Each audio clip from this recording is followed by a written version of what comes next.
I gave you my heart.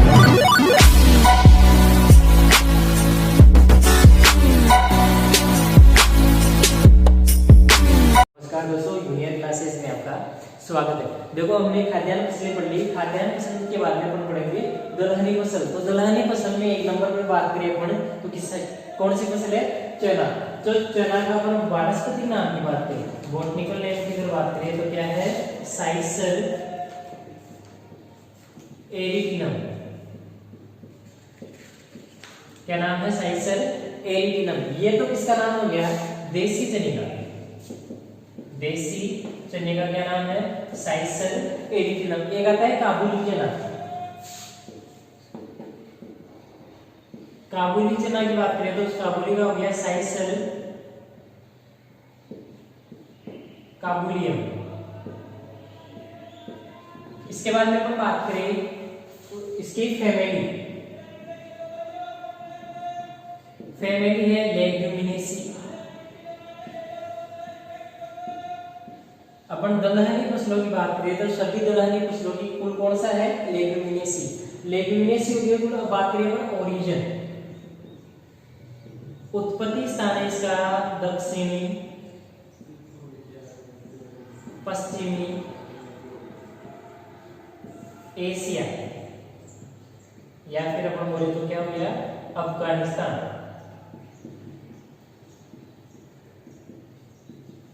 इसके बाद में अपन बात करें इसमें गुणसूत्र संख्या। तो देखो, देसी चने में गुणसूत्र संख्या होती है 2n बराबर 14।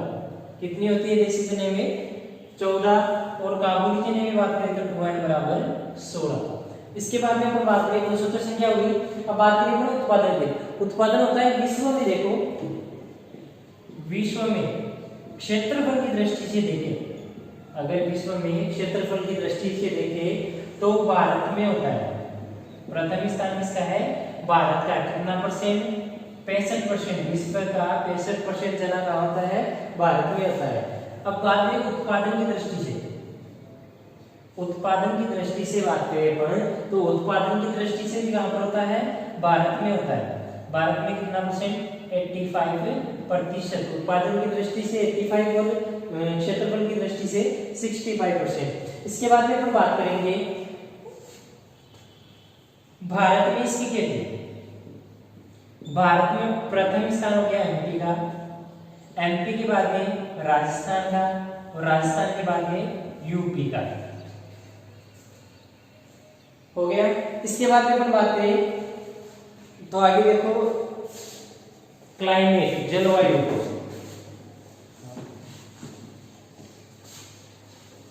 जलवायु की अगर बात करें अपन तो जलवायु सभी को पता है शीतोष्ण। कौन सी ऋतु का है? शीतोष्ण। सॉरी, चना है वो कौन सी ऋतु का है? सर्दी ऋतु का है, शीतोष्ण का है। तो क्लाइमेट की बात करें, क्लाइमेट तो शीतोष्ण जलवायु की आवश्यकता होती है। शीतोष्ण जलवायु की आवश्यकता होती है। अगर अपन बात करें टेम्परेचर की, तापमान, तो तापमान होगा 21 से 25 डिग्री सेल्सियस। तापमान कितना हो गया? 21 से 25 डिग्री सेल्सियस। इसके बाद में अपन बात करें मृदा, सोइल की, तो सोइल चाहिए इसके लिए दोमट मृदा उपयुक्त रहती है। कौन सी मृदा उपयुक्त रहती है? दोमट मृदा उपयुक्त रहती है। इसके बाद में अपन बात करें पीएच मान में, तो पीएच मान हो गया 6.5 से 7.5। चने के लिए पीएच मान कितना होता है? 6.5 से 7.5। पीएच मान के बाद में अपन बात करें तो देखो चने की पत्तियों में एक तो मैलिक अम्ल कितना प्रतिशत? 90 से 96%। दूसरा अम्ल होता है ऑक्जेलिक अम्ल। ऑक्जेलिक अम्ल कितना प्रतिशत? 4 से 10%। 4 से 10% क्या पाया जाता है? तो ऑक्जेलिक अम्ल और मैलिक अम्ल। इन दोनों की वजह से जो चने की पत्तियां होती है वो क्या होती है? खट्टी होती है। मतलब खटास किसके कारण उत्पन्न होती है? ऑक्जेलिक अम्ल और मैलिक अम्ल के कारण। इसके बाद में अपन बात करेंगे तो मृदा भी होगी। अब बात करें अपन इसकी सीड इंडेक्स की। देखिए एक तो होता है टेस्ट वेट और एक होता है सीड इंडेक्स। टेस्ट वेट किसे कहते हैं? परीक्षण भार। छोटे बीज होते हैं जैसे अनाज वाली फसलें, गेहूं, बाजरा, इनमें क्या होते हैं? दाने छोटे होते हैं। छोटे बीजों की संख्या कितनी लेते हैं? 1000 बीज हो गए। इनके भार को क्या बोलते हैं अपन? टेस्ट वेट, परीक्षण भार। अब बात करें सीड इंडेक्स, तो सीड इंडेक्स में बीज लेते हैं 100। बीज क्या हुए? मोटे। दलहनी फसलों के बीज क्या होते हैं? मोटे। जैसे चने के कितने बीज ले लिए? 100। इनके भार को क्या बोलते हैं अपन? Seed index. अब बात करें देसी चने की। देसी चने का सीड इंडेक्स होता है कितना? 17 ग्राम। कितना होता है? 17 ग्राम। और काबुली चने की बात करें अपन, तो काबुली चने का सीड इंडेक्स होता है 26 ग्राम। ठीक है। अब इनकी रंग की बात करें तो बीज का रंग देसी चने का हो गया पीला या भूरा रंग, पीला या भूरा रंग। और काबुली चने की बात करें तो सफेद रंग का होता है, सफेद रंग का होता है। इनकी आकृति की बात करें तो ये आकार में क्या हो गए? छोटे, और ये क्या हो गए? बड़े। ठीक है, ये इनका वर्गीकरण हो गया। अब बात करें अपन वैरायटी की। इसके बाद में अपन बात करें तो वैरायटी देखो, एक नंबर पर है अवरोधी। अवरोधी जो किस्म है वो उकठा रोग के प्रति क्या है? प्रतिरोधी है। जो उकठा रोग होता है उसके प्रति क्या है?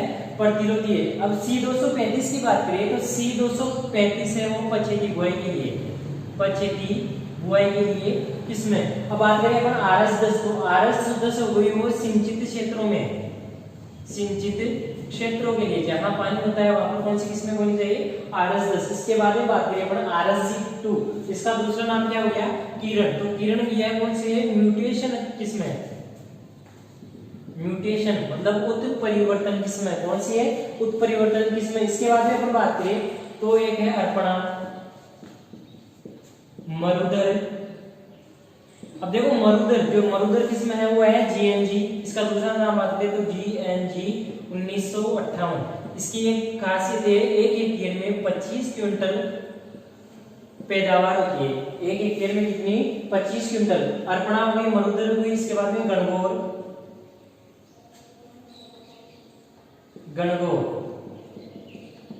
गणगौर हो गई, दोहद येलो, गिरनार, या ये क्या होगी? इसकी किसमें हो गई? वैरायटी के बाद में अपन बात करें तो वैरायटी के बाद में एक टॉपिक आता है नीपिंग या टॉपिंग, नीपिंग या टॉपिंग क्रिया। नीपिंग या टॉपिंग चने के अंदर पूछा जाता है हर बार कि नीपिंग की क्रिया या टॉपिंग की क्रिया किसमें की जाती है? तो किसमें की जाती है? चने के अंदर। तो बात करें अपन ये नीपिंग या टॉपिंग है क्या? तो देखो चना, अगर चने की बुआई बाद में चना 20 सेंटीमीटर क्या हो जाए? लंबा हो जाए, या फिर 35 दिन का हो जाए। बुआई के कितने दिन बाद में? 35 दिन बाद में चने की पत्तियों को, ऊपरी जो पत्तियां आती है 3 से 4 पत्ती, उनको क्या करते हैं? तोड़कर अलग कर देते हैं। उस क्रिया को क्या कहते हैं? नीपिंग या टॉपिंग क्रिया। अब तोड़कर अलग क्यों करते हैं? क्योंकि पुष्पन क्रिया के लिए करते हैं, अधिक पुष्पन क्रिया के लिए। किसके लिए किया जाता है? अधिक पुष्पन क्रिया के लिए नीपिंग या टॉपिंग क्रिया की जाती है। इसके अलावा क्या करें अपन? अगर हाथ से तोड़ाएंगे तो भेड़ों के झुंड को क्या करना है? एक बार खेत से निकालना है। उससे क्या हो जाएगी? ऊपर की 3 से 4 पत्तियां टूट जाएंगी। यह क्रिया हुई, इंपॉर्टेंट है ये। इसके बाद में अपन बात करें तो बीज दर। देखो बीज दर, सीड रेट की बात करें अपन तो देसी चने में सीड रेट, देसी चने में अगर बात करें तो देसी चने के लिए भी 60 से 70 केजी प्रति हेक्टेयर। एक हेक्टेयर में कितना चाहिए? जैसे चना 60 से 70 80 60 से 70 केजी। ठीक है। अब काबुली चने की बात करें, काबुली चने की बात करें तो 90 से 100 केजी काबुली चने की आवश्यकता होती है। सीड रेट होगी। सीड रेट के बाद में अपन बात करेंगे सीड फिटमेंट।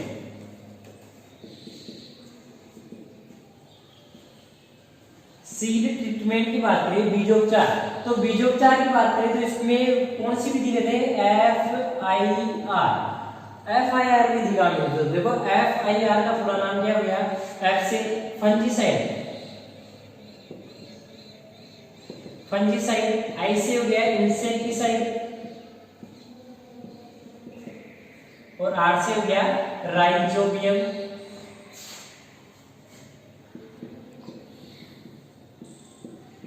कल्चर।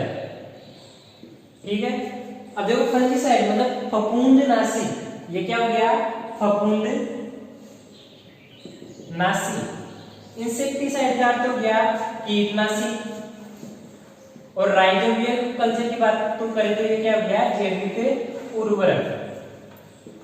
ठीक है, इसका काम लेते हैं। अब बात करें हम फफूंदनाशी, तो फफूंदनाशी इसमें काम लेते हैं क्या, बेसाली। फफूंदनाशी क्या हो गया, बेसाली। इंसेक्टिसाइड की बात करें तो पेंडी मिथाइलिन और जैविक राइजोबियम की बात करें तो कौन सा हो गया, राइजोबियम कल्चर्स। अब राइजोबियम के अपन बात करें देखो राइजोबियम कल्चर की, तो राइजोबियम कल्चर के कितने पैकेट लेने हैं, 3 पैकेट लेने हैं। कितने किलो बीज के लिए, अगर 100 केजी बीज है तो उसके लिए कितने पैकेट लेने हैं, 3 पैकेट। ये बीजोपचार हो गया। बीजोपचार के बाद में अपन बात करें तो देखो सिंचाई इसमें करते हैं, एक तो फूल आने से पूर्व और दूसरी सिंचाई करते हैं फली बनते समय। एक सिंचाई की बात करें अपन, सिंचाई तो पहली सिंचाई करते हैं फूल आने से पूर्व और दूसरी सिंचाई की अगर बात करें अपन तो फली बनते समय। इसके बाद में अपन बात करें, सिंचाई हो गई। सिंचाई के बाद में बात करें अपन खाद एवं उर्वरक, मैन्यूर एंड फर्टिलाइजर। खाद एवं उर्वरक की बात करें तो FIR बराबर गोबर की खाद कितनी है, 10 से 15 टन प्रति हेक्टेयर। एक हेक्टेयर में कितनी, 10 से 15 टन प्रति हेक्टेयर। नाइट्रोजन की जो बात करें अपन तो नाइट्रोजन इसमें लेते हैं 40 केजी प्रति हेक्टेयर। फास्फोरस की बात करें तो 20 केजी प्रति हेक्टेयर। ठीक है, और पोटाश भी कितना देना है, 20 केजी प्रति हेक्टेयर। कार्डियोलोग के बारे में अपन बात करें तो अब वो पॉइंट आता है खरपतवार। तो देखो इसका मुख्य खरपतवार होता है वो कौन सा होता है, प्याजी। खरपतवार की बात करें तो मुख्य खरपतवार क्या हो गया, प्याजी। अब प्याजी का नियंत्रण करना है तो नियंत्रण के लिए इसमें क्या में लेते हैं, देखो प्याजी का नियंत्रण। अब देखो नियंत्रण की बात करें इसकी तो नियंत्रण करते हैं तो पेंडी मिथाइलिन और एक है फ्लूक्लोरीन। ठीक है, नियंत्रण हो गया। अब बात करिए अपन कीट और रोग की, कीट व रोग। तो पहले बात करेंगे अपन रोग की, तो पहला रोग है वो कौन सा है, उकटा रोग। तो उकटा रोग का रोग कारक की बात करें अपन तो फ्यूजेरियम ऑक्सीस्पोरम,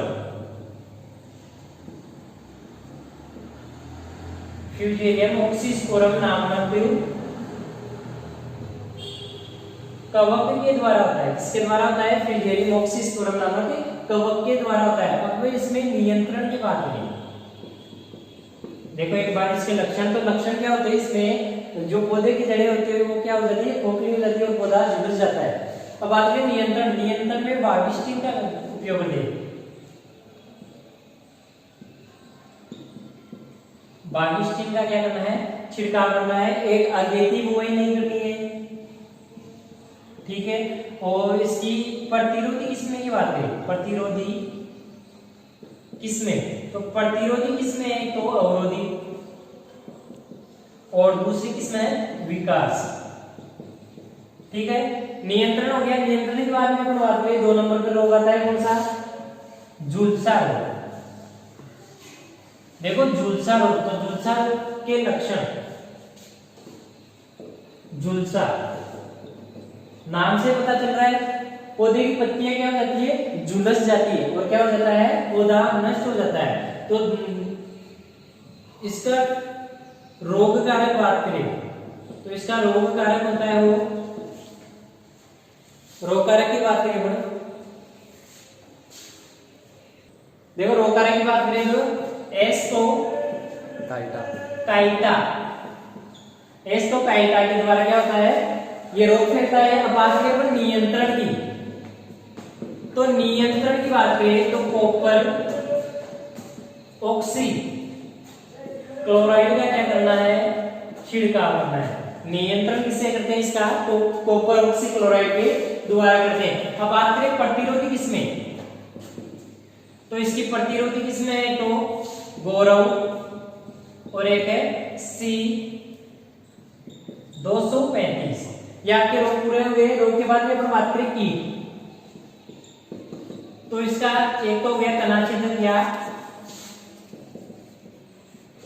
तना मक्खी, ये क्या करता है, तने को छेद देता है या नष्ट कर देता है।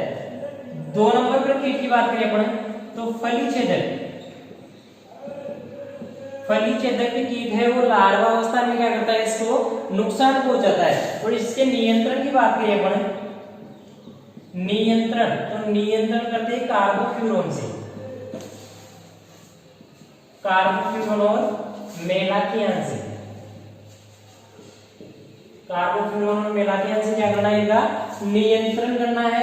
या आपके कीट भी पूरे हो गए। कीट के बाद में अपन बात करें तो उपज, यील्ड, उपज कितनी प्राप्त होती है,